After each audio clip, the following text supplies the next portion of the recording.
Dear friends, I went to see the Fat Controller the other day. I told him that in 1995 it would be 50 years since the first stories about his railway were published. Good gracious me, he said. We must do something to celebrate that. And he set to work. Not everything went quite right. For instance, Thomas... But I won't spoil the stories. Happy reading, the author.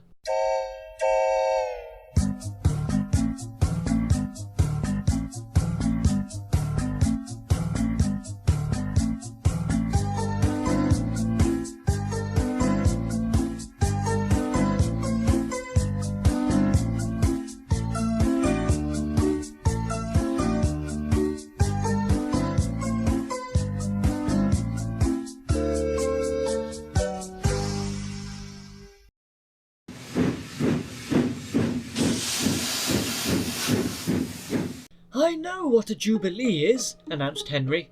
It's an engine called Bahamas. I met him at Crewe. Isn't it a sort of party? Asked Percy. Thomas and I took some scouts to one once. That was a jamboree, put in Thomas with a chuckle. Was it? Said Percy. Sorry. Gordon smiled. Actually, it's a train, he said knowingly.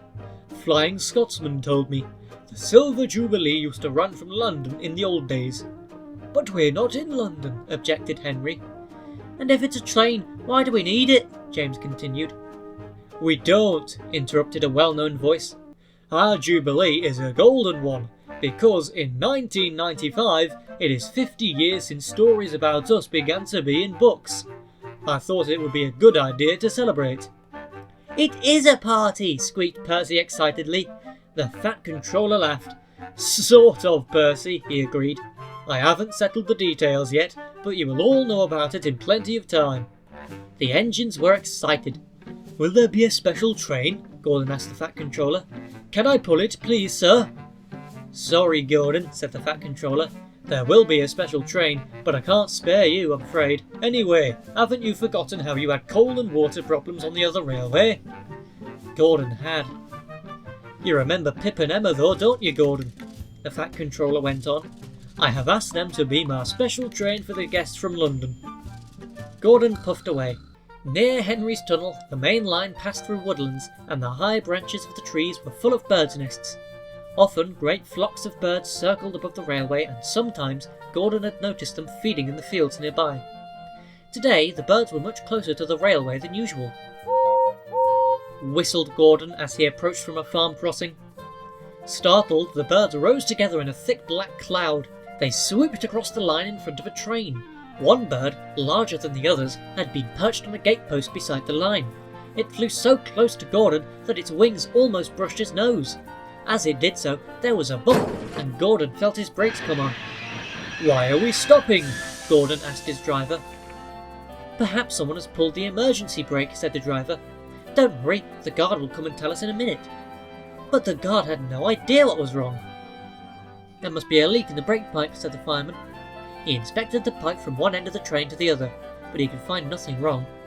I can't understand it, said the driver, scratching his head. There's no leak anywhere, yet the brakes are hard on. It was just when those birds flew across, said Gordon. One nearly hit me and there was a bump. Just a minute, interrupted the fireman. He looked quickly at Gordon's front brake pipe. There you are, he said triumphantly. The fireman laughed. That bird knocked the seal out of your brake pipe, he explained. Look! Well, I'm blessed, said the driver. I've never heard of a bird strike on a steam engine before. A crow did it on the Great Western in 1915, chuckled the fireman. I read about it only last week. Gordon was soon on his way again. The other engines laughed. Poor old Gordon, they chuckled to each other. Fancy being stopped by a bird. That's nothing to crow about, is it? Edward's branch line runs from the station at the bottom of Gordon's Hill. It goes along the coast to a port where the twin tank engines Bill and Ben work. Edward and Boko run this line, and Donald and Douglas, the Scottish twins, help them when things are busy. They all work happily together. The trains don't need to run fast, but it is not often that they keep the big engines waiting. Usually it is the big engines who are late. One morning James was delayed at the big station. and Edward had to wait for him. When at last he could start, he wanted to hurry to make up for lost time.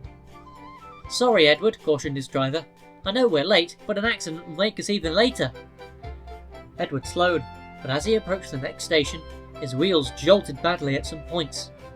When Edward stopped at the platform, the fireman checked him all over, but everything seemed to be in order. Edward set off again. He was beginning to gain speed when he began to feel funny. "My front's all wobbly," he complained. Scarcely had he said it, the fireman saw something bumping along the line beside him. "Jiminy Christmas, look at that!" he exclaimed. Quickly the driver crossed the cab, and both watched in horror as a round metal object rolled along beside them like a hoop. After a while, it hit a stone and bounced away into a field. Very carefully, the driver applied the brakes, and Edward came safely to a halt. He was glad, because his front now felt very loose. The driver and fireman climbed down and came to look at his wheels. There was no doubt what the trouble was. One of them wasn't there. "One of your bogie wheels has broken off," said the driver. "Thank goodness we were on a straight track and not going too fast. There could have been a nasty accident." Later, the Fat Controller's telephone rang. He listened in astonishment. "What's that you say? An engine's wheel in your cabbages? I quite agree. It must have been a great surprise. One of Edward's, you think? Is he all right?" "Thank you. I'll see to it at once." The Fat Controller put the telephone down and mopped his face with a red and white spotted handkerchief. "Bless my soul," he said to himself. "It's a good thing Edward didn't end up in the cabbages himself." Next day, Boko helped Edward to the works. Edward's wheel, broken off where the axle joined it but otherwise undamaged, travelled in his tender. The Fat Controller came to see him. "You had a lucky escape, Edward," he said, "but there's no harm done. I just hope we can get you mended before the Golden Jubilee celebrations. Oh, and by the way, the farmer says that if your driver wants cabbages in future, there are much safer ways of cutting them." "Rabbits," said the driver. "What do you mean, rabbits?" asked Thomas. His driver laughed and pointed ahead. Beside the line near the airfield station was a post with a white disc on top. It had a red circle round it and a black number 10 painted on it. "Rabbits have been building burrows under the line," the driver explained. "They've made the ground unsafe, so the Fat Controller has had to bring in a speed limit here until the embankment can be strengthened." "But it's the steepest part of the line," protested Thomas. "How shall I get up the hill when Annie and Clarabelle are full on market day if I can't increase my speed at the bottom?" "You'll manage," said his fireman. "But Percy's trains are often heavier than ours. He won't like it much." Percy didn't. One day he was stuck halfway up. Daisy had to wait at the station at the top, while Percy's train was divided and brought up in 2 sections. "The sooner the Fat Controller does something about those rabbits, the better." All the engines agreed. Then they heard that work was to start. While repairs were being done, Thomas was to run to the station at the top of the hill. Bertie would then carry the passengers to the airfield station, and Daisy would take them to the junction. The day before the line closed, Thomas was taking Annie and Clarabelle down the hill when he felt the rails quiver under his wheels. "Help!" exclaimed Thomas. Suddenly the left handrail tilted. There was a crunch, and his wheels settled on the ballast. Luckily, Thomas stopped moving before Annie and Clarabelle came off the rails too. The guard went back to the station to telephone for help. Percy was shunting when the call came through. "You can't take those trucks to the harbour now that the line is blocked," said the station master. "Please take some workmen, bring Annie and Clarabelle home, and then help Thomas." Thomas was glad when Percy arrived. While Percy took the passengers back to the station, the workmen unloaded their gear and prepared the site. "The ground's unsafe for a crane even if we had one," they said. "And we can't just pull you out, because that would only damage more of the line. We shall lift you on jacks, Thomas, so that we can slide rails underneath your wheels. Then Percy can pull you back onto the firm rails. We hope," they added. "How long will that take?" asked Thomas. The foreman shrugged. "Who knows," he said. 2 hours, maybe 3. Slowly, with a jack at each corner of his frame, they lifted Thomas until they could slide lengths of rail laid on their side under his wheels. Then, very gently, he was lowered onto the rails. A strong cable was fixed to his coupling, and the other end was fastened to Percy. The Fat Controller had come to watch. "Are you ready? Heave!" he called to Percy. Carefully, Percy took up the strain. The cable tightened. Percy pulled again. The cable stretched and held.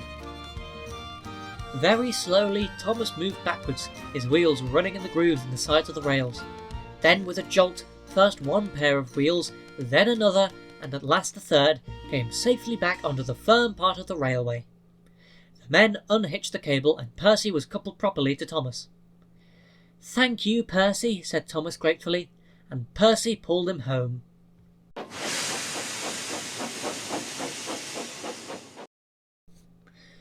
Back in the autumn, a spider had found a warm corner underneath the signal box at the junction.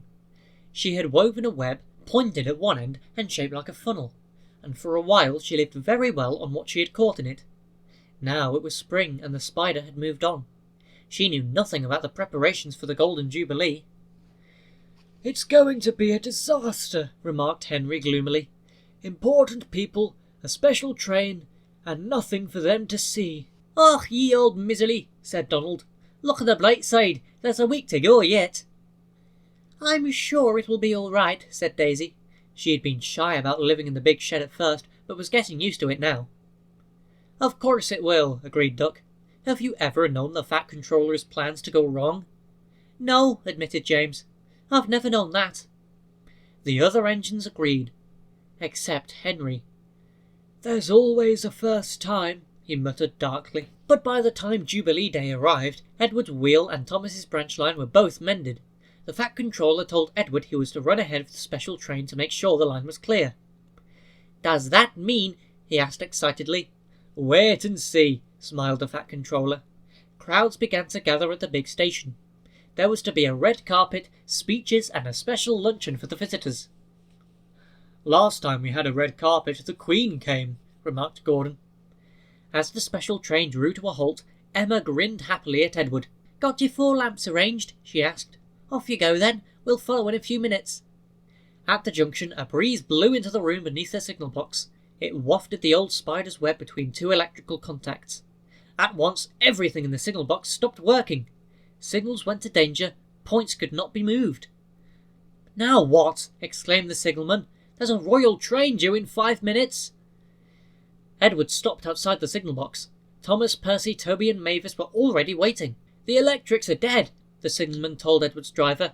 "We shall have to flag you all through, but it will take time. You must go first, then the royal." Carefully, men with flags sent the trains on their way. Edward went first with a letter for the Fat Controller telling him what had happened. Pip and Emma went next. Finally, Thomas and the branch line engines were allowed through. At the big station, the crowd was now enormous. The Fat Controller looked impatiently at his watch. Gordon, Henry and James had got the best places at the platform. "We shall see everything from here," said James happily. "If there's anything to see," grumbled Henry. Just then they heard a whistle. "That's Edward," said Gordon.